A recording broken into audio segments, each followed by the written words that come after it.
am really lucky to present today's speaker. Some of you have probably heard her before. This is not her first time joining our DPI audience. She's been at a professional development week previously. Blais Comeau, who's the founder and Chief Etiquette Officer. I love that one. That is really nice. Chief Etiquette Officer at etiquettejulie.com. And she's up here to lead us on the path to becoming better communicators. Welcome, Julie. So we need a little bit of enthusiasm so we can get this started. But before we get started, some of you that may have been in my presentations may have made this pact before, because the success of a presentation, yes, there's a lot on my shoulders this morning. I've already validated some expectations.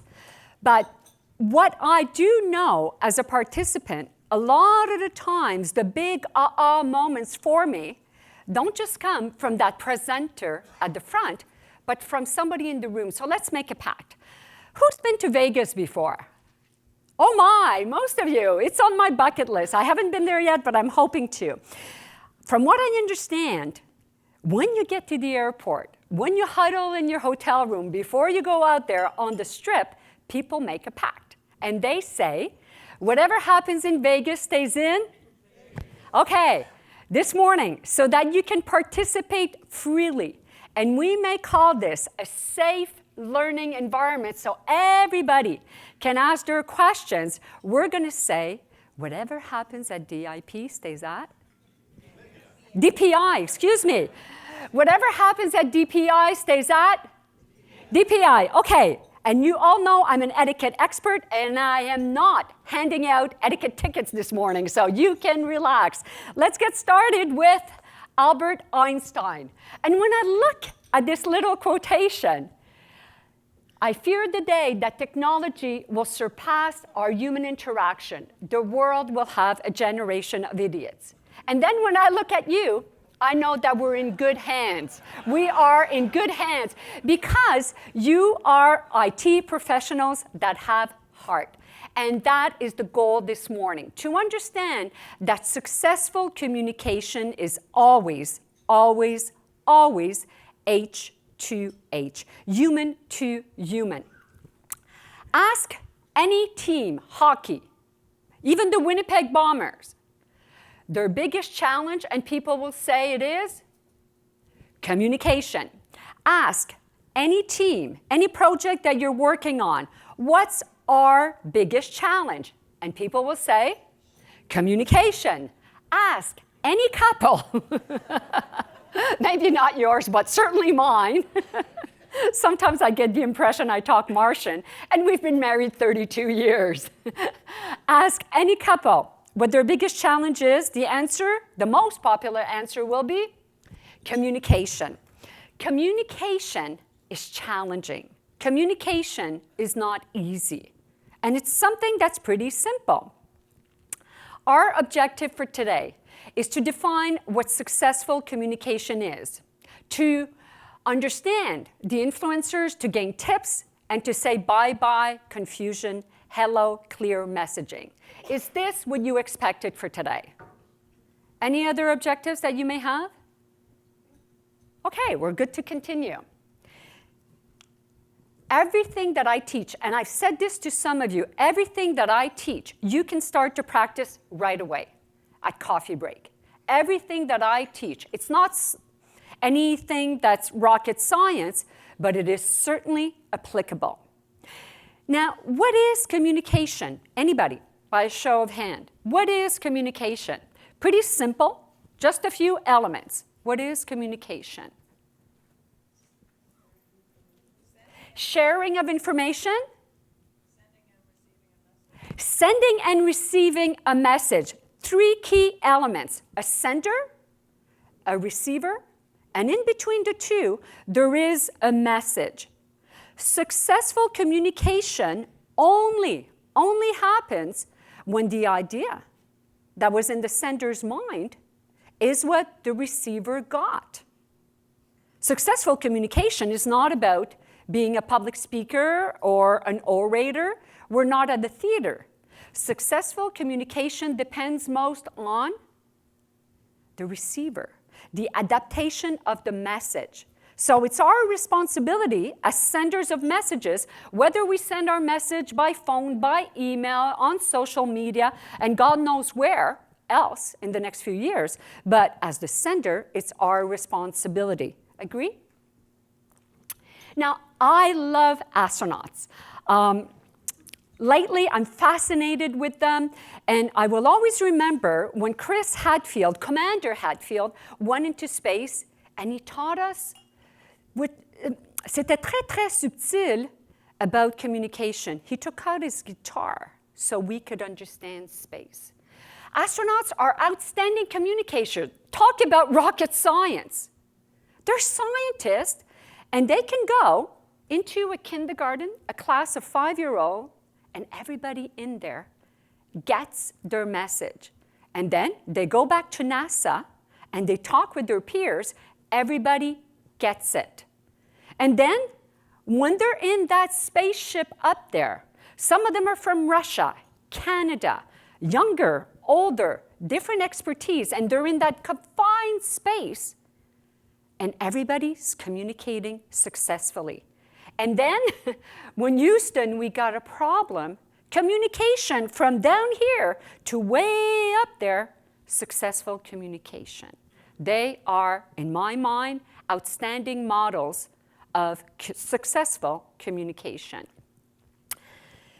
Communication could be defined, and it is defined by Albert Mehrabian. Albert Mehrabian wrote a book that is called Silent Messages. He's a professor at UCLA, University of California, Los Angeles. And what Professor Mehrabian says is that there are 3 V's to communication. Now, let's preface and say that 3 V's of communication face-to-face. La communication en personne. Now, could you guess what those 3 V's are? What are the 3 V's of communication? Voice, so let's call that vocal. What else? Visual, so we've got vocal, visual, and there's one missing. Verbal communication. Visual, vocal, and verbal. Visual, everybody has an idea what that is, but what is the difference between vocal message and verbal message? The words are the verbal, and the tone is vocal. Vocal is what we hear. So it's the tone, but it's also the volume. If I talk like this, right? Sometimes we think that we have to talk loud, but if we bring it down, way down, the speed at which we talk also impacts. If you remember the just past elections, you can tell a lot of the rhythm, the nuances, my accent. You can tell I played the ice on the hockey. Actually, I used to work at the Montreal Forum way back when, the Montreal Canadiens. I'm originally from Montreal, and yes, originally born French Canadian. Now, we have the visual, vocal, verbal messaging. Which one do you think is most powerful? Which one has the highest percentage when we're communicating face-to-face, like we are this morning? Which one is most powerful? We have vocal over here, visual, verbal. Okay, so let's do a show of hands. Remember, whatever happens at DPI stays at DPI, so nobody's going to be shy. Who says vocal? Raise your hand. Way up. Okay. Ooh, we're getting close to half. Okay. Who says verbal? So those are the words. Okay, we're at about third. And then who says visual? Ooh. Okay, everybody all set? And let's do a drum roll on your table. Answer is visual. More than half of what we send out when we're communicating face-to-face is visual. Let's say loved one and you, my loved one and I, have a little tiff, a little fight. He's on the couch, ready to watch the game, and I'm left in the kitchen doing dishes. And I pout. And then loved one, honey, comes over and says, I'm sorry. Well, what did the visual message say, right? The arms up, the eyes rolling. Not really sorry, right? And then the vocal message of it, the sigh. Sometimes,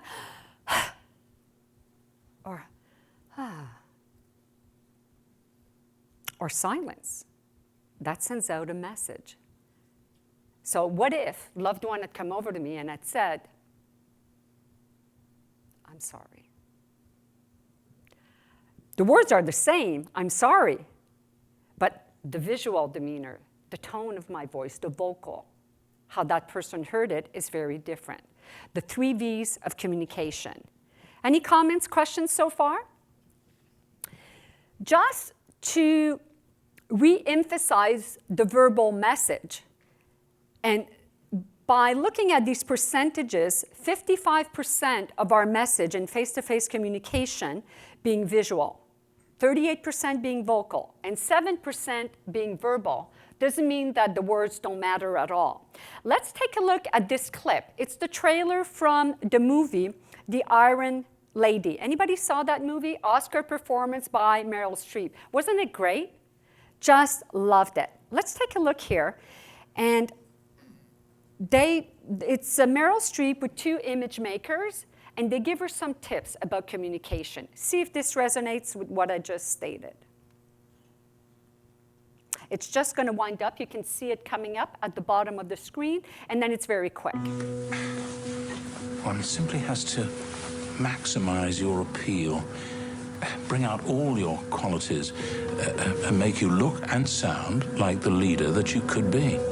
You've got it in you to go the whole distance. Absolutely. That hat has got to go, and the pearls. But the main thing is your voice. It's too high and it has no authority. I may be persuaded to surrender the hat. The pearls, however, are absolutely non-negotiable. That's the tone that we want to strike.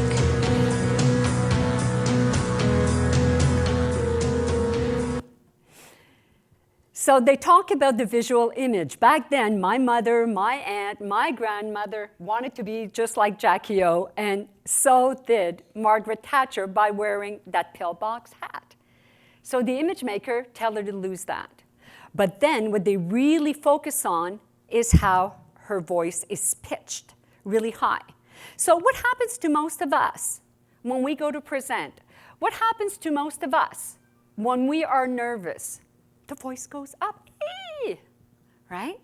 So they're asking her to bring it down, way down. And that is something that you can practice. I love listening to Heather Hiscox in the morning on CBC, and I bring my voice down. And it's something that you can practice. There was a study that was done by Duke University, 800 CEOs. And for those of them that had a voice registry that was lower by 24%, they made, on average, $187,000 more than their counterparts. If you listen to any message, voice is powerful. Voice is something that you can practice. The speed, how high, how low, the rhythm. Practice your voice. Any questions, comments about the vocal message? And lastly, our verbal message. If I say to you, DND, what does that mean to you, DND? Department of National Defense. What if this was an event for housekeepers in a hotel? Do not disturb. What if we are gamers and we stayed up till 3 o'clock in the morning playing on our computer? What could it mean? Dungeons and Dragons. So words are powerful, but remember, we said there was a sender, a receiver, and that message. That message are those words, the codes that you use. So within the Government of Canada, and as public servants, generally speaking, when you write D&D, it means Department of National Defense. But does your receiver know that? Remember the astronaut. They would never use an acronym. They would never use a verbal message that the audience that the receiver doesn't get. Successful communication only happens when the receiver gets it. Now, I love this little cartoon. We're still staying on verbal messages. So, pickles. So, I'm going to have cheese. Would you like a slice? Would you care for a slice, Opal? Okay, but slice it thin. Please, I don't want a big chunk. How thin do you want it? Really, really thin. Okay, here you go. Not that thin. Does that sound like a scene in your household? Could that have happened? Absolutely. Could that happen on your team? Take a look at these. I need this information as soon as possible. What is that? In 15 minutes? In a week? In a month? For 2020? I want a complete report. What's a complete report? Is it a book? What's a concise report? Is it a tweet? Richard has a lot of work. What's a lot? And lastly, I'll be away for a while. Am I going to the washroom? Or will I be gone till 2020? The power of the words that you choose. The power of the words that you choose. That is part of successful communication. Of course, this morning we have an hour together, so I'm in accelerated mode, but your words are definitely impactful in your email. Your words on the telephone. Now, is there a visual message in email? Yeah. How? The color, the font. What about one of those emails where you get that big block? What do? I'll save it for tomorrow. How it's presented, all of that counts. What about visual on the telephone? You don't see the visual, but by the tone, we imagine the visual. Can you tell someone is smiling on the phone or not? Yes, yes. And I'll give you a tip. Some of you are looking for tricks. I'll give you a trick. I used to be an HR manager, and nobody calls HR to say, hey, Julie, I got my paycheck on time. Yay, the check for my son's braces came in. When somebody calls HR, not a good thing. And I found myself sometimes just almost leaning on my desk. And I realized I needed to be smiling when I was on the phone. So I put a little mirror there. So that at the very least, when I answered the phone, somebody knew that I was opened, ready to listen, and predisposed to serve them. Visual can impact how you sound. And sometimes when it was very, very challenging, when you go and you see opera singers, are they ever singing while they're crouched over? No. They stand up because the voice projects. So when it gets challenging on the telephone, stand up. Even if you are in a cubicle, stand up. You'll get a different perspective. Your voice will sound better. It will remind you to stay grounded and to use your voice to send out the messages that you want to send out. Make sense? Is that something that you can put into practice? Or maybe some of you already do. And this is so important. I was just ringing to see if you saw my tweet about the text you sent me about my voicemail. The one where I told you about the email I sent referring to your letter. Remember, successful communication has to make sense for the receiver. So the person that you're communicating with may be from another generation, maybe. If you're sending out information or educating, maybe it's better that you do it on social media. It has to make sense to him, her, them. Maybe that person is older and they would like to go and have coffee because they want to see you. The right mode of communication for the right message. The right mode of communication for the right message according to the receiver, the person that's going to be on the receiving end of your communication. Too often these days, there's a tendency to send email to document, to protect. I know, I used to be HR, but is that always the most efficient way of communicating something? Sometimes having coffee, sometimes even FaceTime could be better than email. Questions, comments? What do you see? Older lady, younger lady? What do you see? What do you now see? Aha! Just going to go back here. Perception is reality. Perception is reality. Let's go back. Forward, back, forward. Perception is reality. The reality for whom? For that other person. To be successful communicators, we should be empathetic. Empathetic, not sympathetic, but empathetic. Empathy. What is empathy? Anybody? Empathy. Or how is it different than sympathy?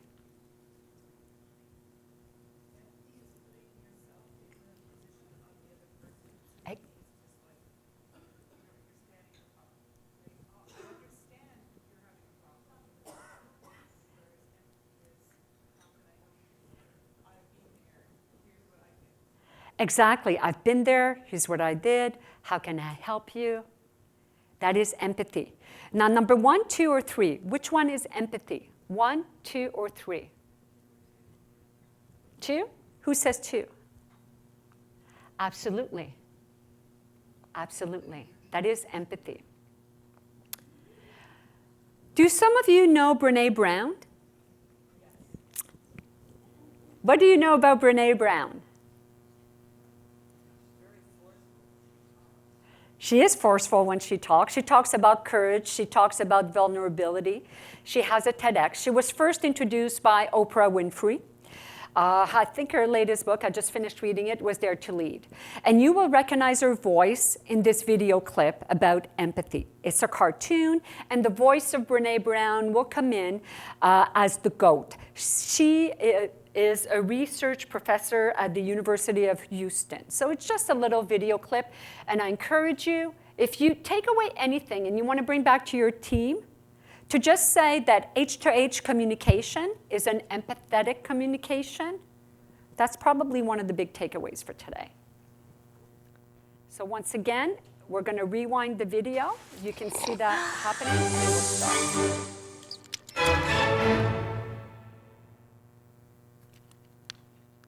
So what is empathy, and why is it very different than sympathy?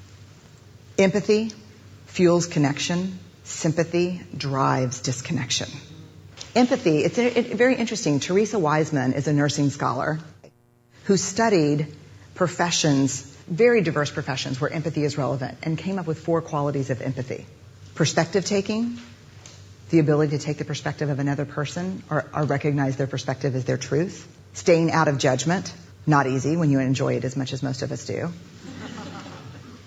Recognizing emotion in other people and then communicating that. Empathy is feeling with people. And to me, I always think of empathy as this kind of sacred space when someone's kind of in a deep hole and they shout out from the bottom and they say, I'm stuck, it's dark, I'm overwhelmed. And then we look and we say, hey, you can climb down. I know what it's like down here, and you're not alone. Sympathy is, ooh, it's bad, no. You want a sandwich? Empathy is a choice, and it's a vulnerable choice, because in order to connect with you, I have to connect with something in myself that knows that feeling. Rarely, if ever, does an empathic response begin with at least. Yeah. And we do it all the time. Because you know what? Someone just shared something with us that's incredibly painful, and we're trying to silver lining it. I don't think that's a verb, but I'm using it as one. We're trying to put the silver lining around it. So, I had a miscarriage. Oh, at least you know you can get pregnant. I think my marriage is falling apart. At least you have a marriage. John's getting kicked out of school. At least Sarah is an A student. But one of the things we do sometimes in the face of very difficult conversations is we try to make things better. If I share something with you that's very difficult, I'd rather you say, I don't even know what to say right now, I'm just so glad you told me. Because the truth is, rarely can a response make something better. What makes something better is connection.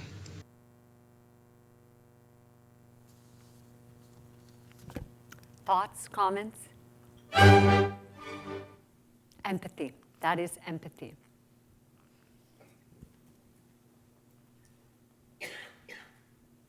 And so, perception is reality.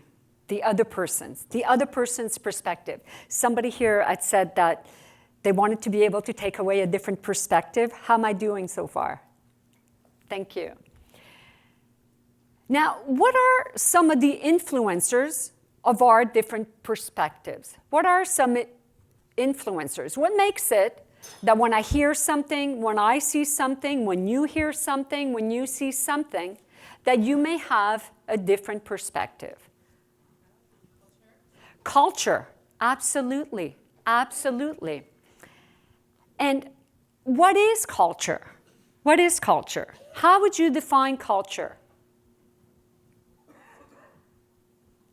Well, I like to define culture, or at the very least, illustrate culture as an iceberg. What happened with the Titanic? We only saw 10% of the iceberg. So if we make the analogy, we use the analogy of an iceberg, when we think of different cultures, there's only about 10%, only the top. Maybe we see diversity. Maybe we hear diversity. Maybe we smell all these great foods from all these different cultures, the sounds, the music. But at the very end, culture is that 90% that is in all of us. Our experiences, our values, our education. The fact that I am a woman and that some of you are men, could it make it that we have different perspectives? That we perceive the world differently? The fact that I am as old as the first James Bond movie. I'm going to make you Google this. Not the first James Bond book, I'm not that old, but the first James Bond movie, Dr. No. Could it be that I see the world differently than you? The fact that I grew up in Fabreville-Laval and that for all of my life, I rooted and I will root for the Montreal Canadiens. Although I can see that the Sens are doing very, very well. Does that make it that I perceive the world differently than you? Yes, absolutely. So culture is not necessarily just the country of origin. Culture is everything, that 90% that is in us, all my past experiences, education. So when a sender and a receiver in a communication are interacting, are colliding, what's colliding? What's going to make it successful or not? Are all these references that each person has. That 90% of that iceberg. Does that make sense? I told you that I would give you some very practical tips. Have some of you done the assessment with this, DISC, or the colors? So it was kind of lengthy. So here we go. Together, you're going to do this little quiz. And what I'm asking you to do is to pick out two numbers. So vertically and horizontally. Once again, vertically first and then horizontally. You will be positioning yourself in one of 4 quadrants. Everybody with me on that one? Okay, number 1. Do you easily show your emotions, and can your colleagues, your family members usually tell how you're feeling? So by now, you probably know that the answer for me is yes, and I'm way up on the scale. I'm usually 4 or 5. Please don't pick a 3, because what's going to happen if you pick a 3 vertically and then horizontally, well, you're going to be right in the middle. And granted, all of us, depending on whom we're interacting with, can adopt different communication styles. So let me know, does everybody have a number for vertically? Okay, let's go through horizontally. So for me, I'm a 4. Horizontally, are you comfortable directing people? Do you enjoy managing projects?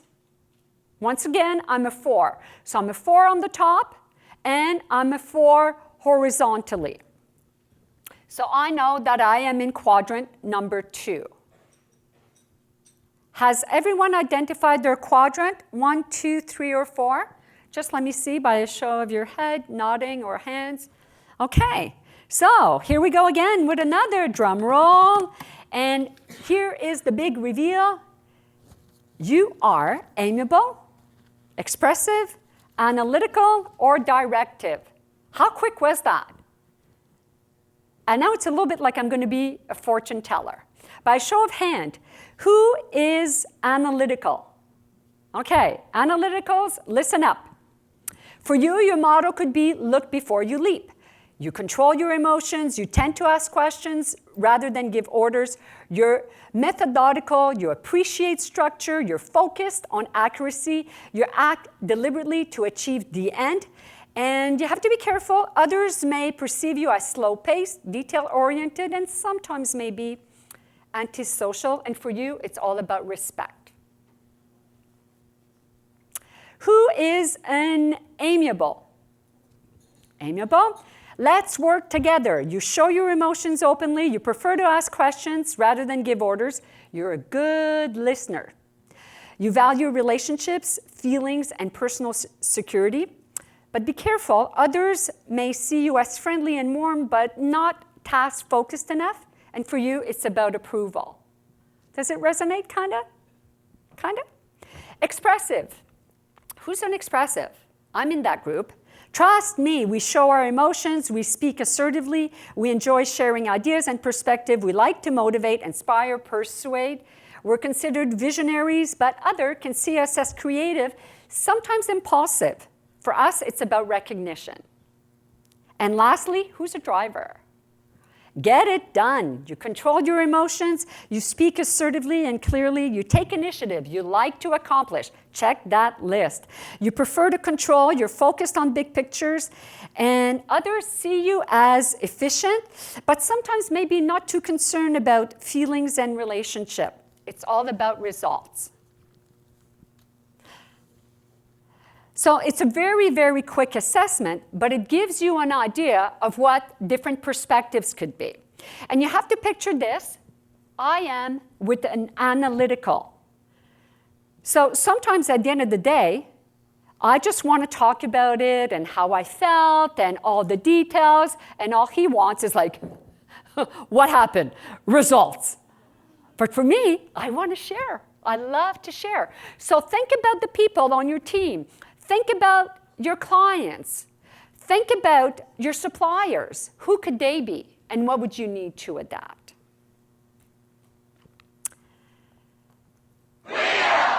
Are you ready to play? Everybody ready to play? Okay. So you know what's going to happen. The letters are going to pop up, and when you know the quotation, you can shout it out. So here we go. We're all set?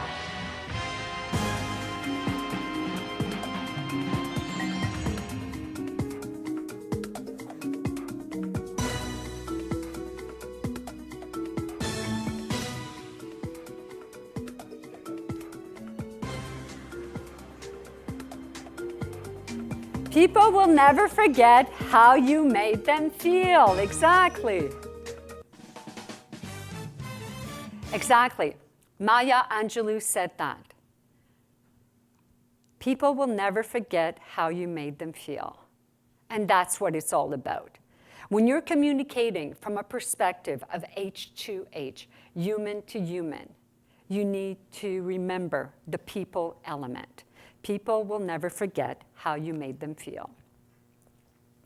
And you know, when you're communicating, or when you're the receiver of communication, when two professionals, IT professionals, any public servant, anyone, when two people come together, when two people collide, when two people communicate in business, what they are doing is assessing each other's BLT. BLT. B is for believability.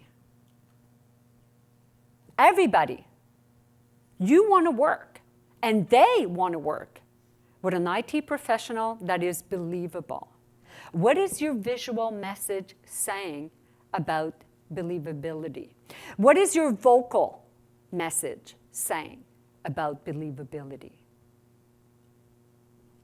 And what are your verbal, the words that you're choosing saying about believability? Likability. Everybody in the entire world wants to work with somebody that is likable. Is it going to be enjoyable having him, having her on my team? Likability. And lastly, T, trust. And probably most important, can I trust him? Can I trust her? Believability, likability, trustworthiness. That's what people are assessing. And you can do a mental check very quickly about your believability, likability, trustworthiness. You're not in the office today.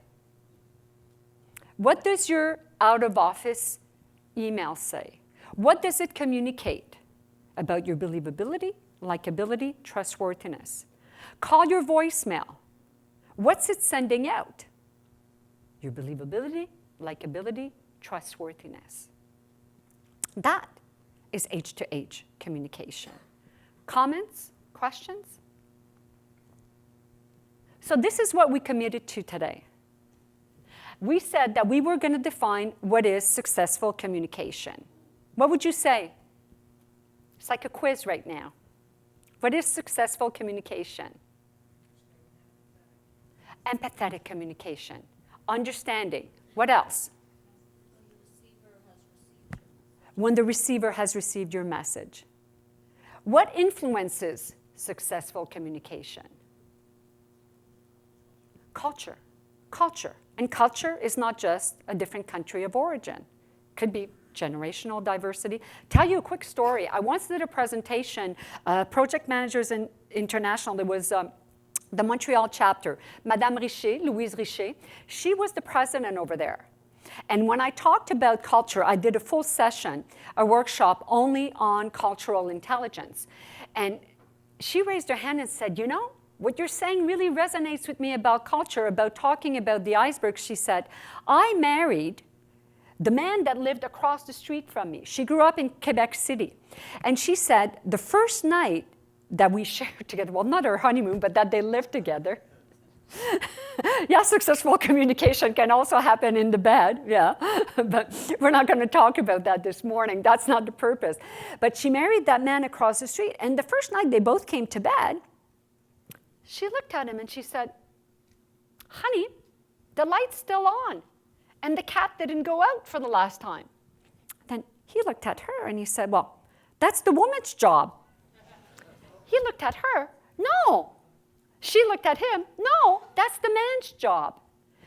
Culturally speaking, within their households, right, 2 houses, 2 families, across the street from each other, men and women had different responsibilities, 2 different cultures. And they grew up on the same street, both spoke French. So successful communication is about expectations as well. What is it? Who took the cat out? I don't know. They probably went on to debate that. I never asked. But that's a good question, right? Were you one of the analyticals or directives? Certainly we're not an expressive. You were? Okay, good. Curiosity then. Gain tips to adapt your communication successfully. Did you get at least 1 tip from this morning by a show of hand?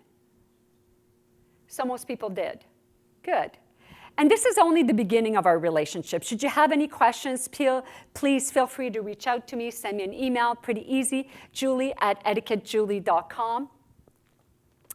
So this was all about H2H communication. And remember, to be able to put into practice what you learned this morning, remember this. So you will remember 90% if you put it into practice right away, if you share it with someone, if you show the video, if you do the activity. And it starts right now.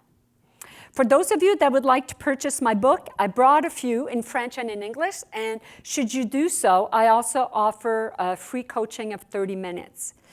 I'd like to thank Jennifer Conlon. Is she in the house today?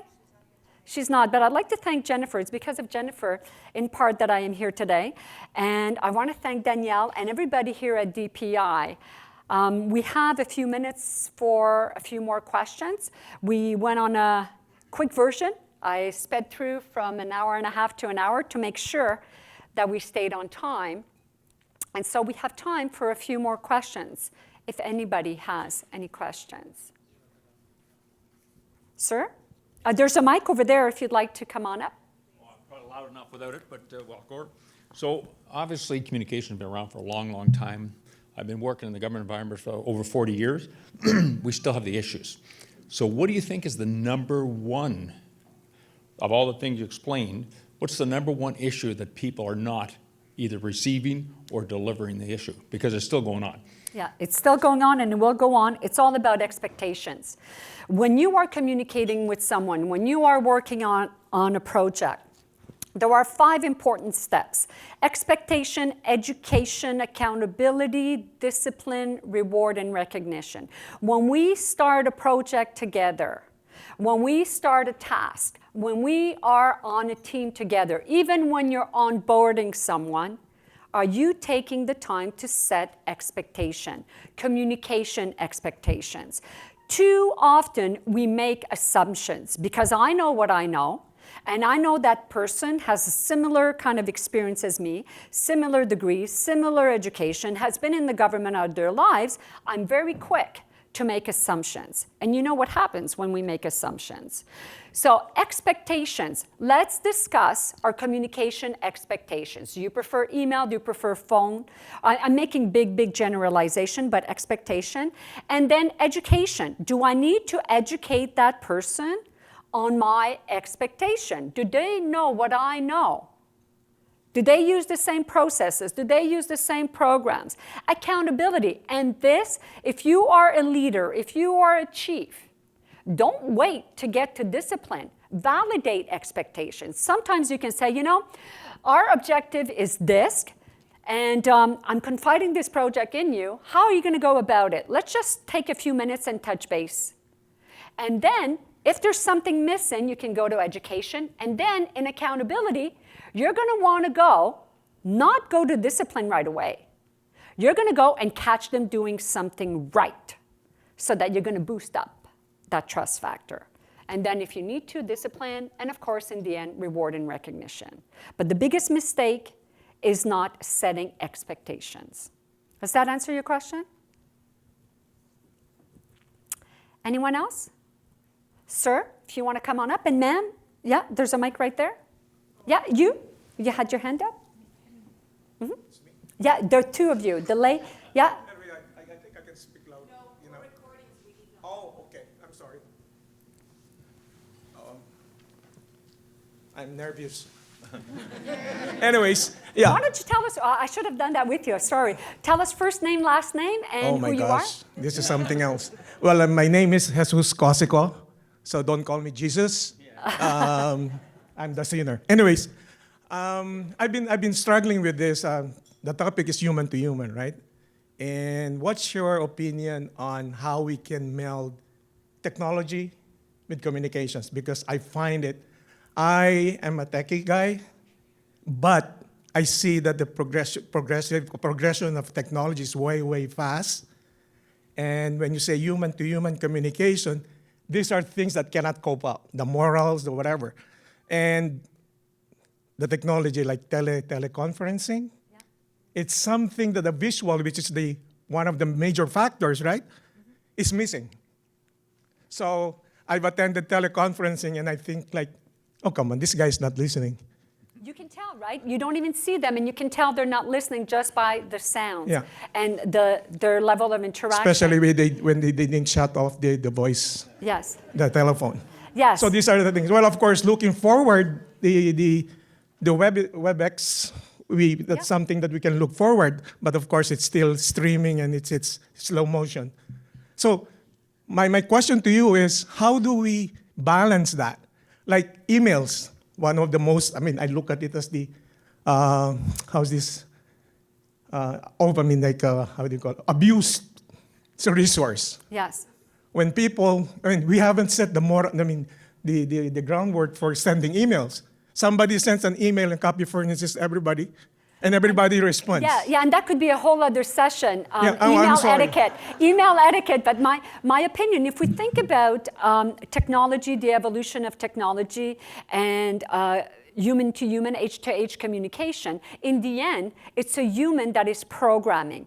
In the end, my belief is that technology is there to serve us, to help us, to improve processes. And it's great. I love technology. I use technology. But let's remember that it should serve us, and that we are the ones that are programming it, and that it won't be successful if we just continue to send emails and emails and emails without validating expectations. It will never change. Results won't happen. Oh, thank you for that. But I just want to share something that I just had with my team leader, and we had a discussion. What she was saying is go email because there will be accountability. But I said no. A simple question, I can make a phone call, and I got my answers. So which one, you're the expert. Yes, well, I used to be an HR manager, so thank you for your question. I understand about the accountability and wanting to document, but you can certainly have a call and then send a summary. And we're sending that summary also. Be very concise and precise. And a lot of the times, my biggest tip about documenting in email is to be as objective as possible without pointing fingers. So you can use titles, you can use the perspective of a reporter, and to be factual, to take out all the emotions, no matter how many smiley faces you put in there. So to be factual, objective, and precise, you can certainly do that, but I agree that the phone call can certainly validate. It's a lot quicker.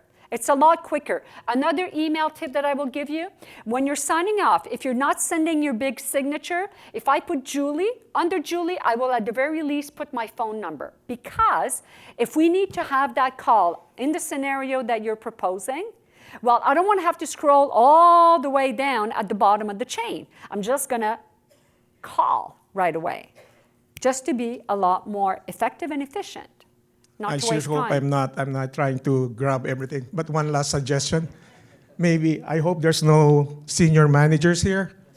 There could be. Yeah, okay. Remember, we're on video. Yeah, I know. It could come Hello. back to haunt you. Don't say anything you're going to regret. I'm open for an interview. Hello, Anyways, boss. Everybody can wave at their because bosses. I think this is when you talk about culture of any organization, right? And I think this is constant. When senior manager says, I want this, without any explanation, it cascades down the line. And the one who's at bottom, the peons, are the ones who's struggling. And they have to come up with like you start with your team leader, then the manager, and you have to visualize what they want. You have to visualize, but once again, and this piece of advice didn't come from Julie, the etiquette expert. It came from my grandmother, who would be a century old these days. When in doubt, find out. When in doubt, find out. You'll never, and all of you managers out there, somebody raises their hand and says, I just want to validate expectations. If you are that boss, take a deep breath. It generally doesn't take any more than 5 minutes. And to have the power, to have the courage, the vulnerability sometimes to say, I don't know. Can we take 5 minutes to just, and this is a really, really easy phrase. Can we just validate expectations? This is how I'm envisioning to do the project. Does that resonate with you? Is that your expectation? And I know sometimes that leader has been asking you task after task. They're on to J, A, B, C, D, E, F, G, and you're just like trying to catch up on B. And so before you sink, and then you do something completely different, just to raise that hand and say, could we have 10 minutes? Can I have 10 minutes of your time? And be strategic. Be strategic, not when they're running around, when that deputy minister is going everywhere, but just to take that time to validate expectation. And it comes back. It comes back to what I said at the onset. At the onset of a project, at the onset of communication, take the time to validate expectations. Yeah. Thank you. You're welcome. And you had a question as well?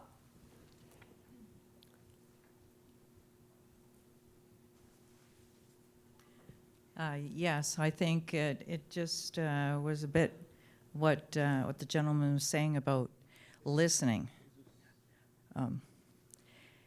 From the point, so you have your receiver and your sender. Your receiver is responsible for what it is they are, or sorry, your sender is responsible for the message they're trying to get out. Like children, I think we're very selective in our listening because you're moving constantly all the time. Got to get this and got it. So it's very selective listening as well. So I think you answered my question as well, as what the sender can do is to actually ask for your audience to be able to reflect on what it is you're saying, because we push the messages out, but we don't give our recipient time to reflect on what it is that we're saying. We just keep moving, ticking along quickly. So I was just wondering, where does the listening of the receiver come into the communication? Listening of the receiver, excellent question. The listening of the receiver, listening of the sender, because as a sender of information, you should also be listening to the visual. What are you seeing in that person? Are they predisposed to listening? Are they nodding their head? Are they just like going 100 miles an hour, just taking notes? Right? The listening happens both ways at the same time. So as much as the sender as the receiver, we should be listening to the cues, the visual cues on the phone, the vocal cues, even in person. If you sense that the person is getting out of breath, their voice is getting higher and higher, and the shortness of breath, that could indicate that they're stressed. So the listening happens on both sides. Does that answer your question? And how can we make sure, yes, as the sender of a message, to leave that time to validate expectations, or to say something as generic as, what is next step? By when can I expect it? What would be a realistic timeline given your current workload? Something as simple as that. And we could talk about listening for a whole session, paraphrasing, summarizing, and to ask it of the receiver of our messages, when we are the lead, when we are the sender, in a way that won't be arrogant or condescending. Why don't we just settle this, and what do you think is next step? What is a realistic timeline? You know your timeline in your mind, but you just want to make sure. You want to listen to where they're at. What else do you have on your plate right now? What's upcoming in your schedule? And listening should happen simultaneously. And if you are that person sending out that message, putting together the action plan for a project or what have you, make sure that the conditions are ideal. There's no construction going on, that you have scheduled enough time. And enough time usually to set expectations in a meeting, should be about 20 minutes. When you're going into an hour and a half, that's depending. I'm saying depending, but generally speaking, just to set expectation, a good 20 minutes is all that is needed. But make sure that if the door can be closed, that it's closed. Make sure that technology is off. Make sure that that person is looking at you. Don't be looking at your phone. Don't be looking at the computer. Those are distractions. Make sure that it's distraction-free. Ideal listening conditions. Does that help? Does that support? But do you ever notice how we get in the elevator and you say, good morning or good afternoon, good night? Oh, I'm fine. The response, because we really aren't listening. Yeah. And that's a big malaise, I'm going to say, our society, not just here in the nation's capital, not just in our country. I would think that that's worldwide. That's worldwide. And to be able to, and what we believe is that listening takes time. Sometimes it will save time. It will be a lot more productive if we took the time to listen. Yeah, I think generally speaking, it's a malaise. Yeah. Any questions or comments? Out of curiosity, if you were to tweet about this session, what would you say? What's your big takeaway? You would recommend it? Good, I'm glad. Thank you. I'm sorry? Listen and speak with empathy. Over here? Be empathetic. And it could take time at first. At first, it takes time. You're going to feel when you're going to go back and work on different projects and interact with team members, your superiors, your subordinates, everywhere else, you're going to feel like you're going backwards. But I promise you, after, communication will be a lot more effective. Thank you very much for your time, because what I do know now at the age as old as James Bond's first movie, is that no matter who you are, no matter who we are, there's one commodity that we all have in common, and that to this day we still cannot buy. Whether we're Bill Gates, the Pope, our Prime Minister, you, me, what we all have in common is time. And this morning, you chose to invest your time with us. So I'm very, very grateful. Thank you very much. Thank you.